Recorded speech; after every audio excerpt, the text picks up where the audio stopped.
The benefit system needs reforming.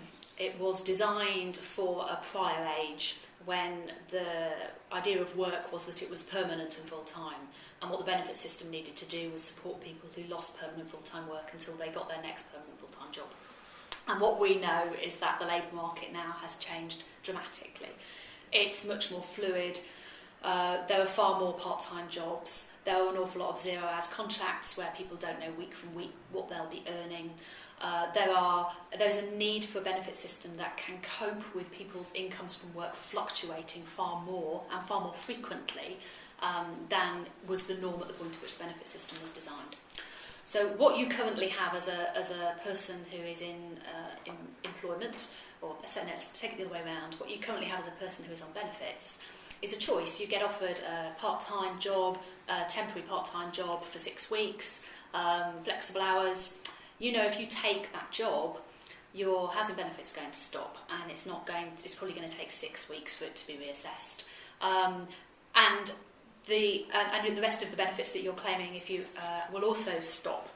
There will be a significant amount of bureaucracy to navigate before you can get those reinstated.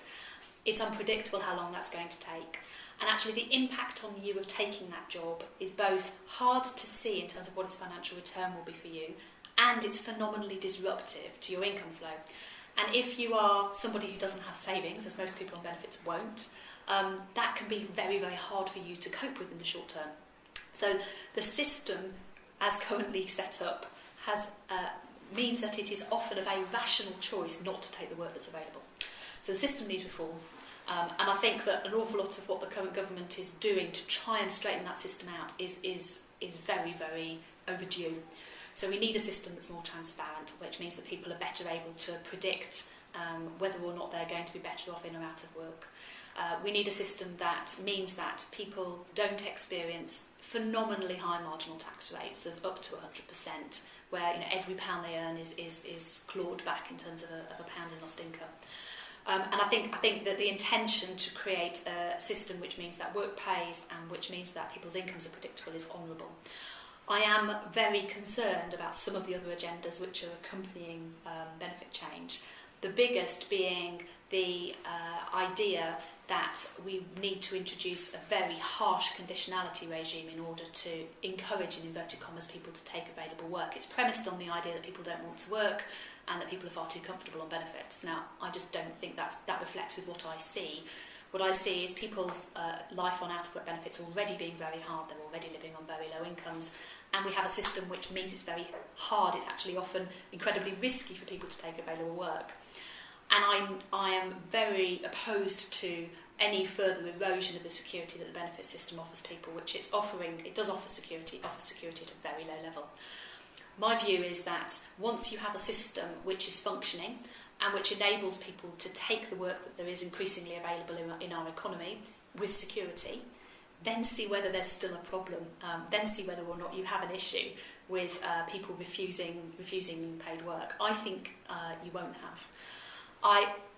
Even then, I think there's a moral argument about whether or not you leave families with no income in our economy. And from my perspective, you don't. But I think the discourse that there is increasingly in the media around benefit scrounging is based on an idea that life is comfortable on benefits, and I don't think it is, and based on an idea that people are unwilling to engage in employment, whereas at the moment I think we have a system which makes it very insecure, makes it a very risky option for people to take the work that is often available to them.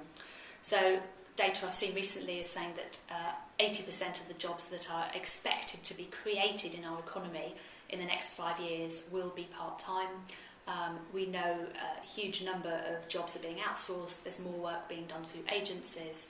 That sort of work is designed to give flexibility to employers. What it also does is make income streams through work unpredictable for people.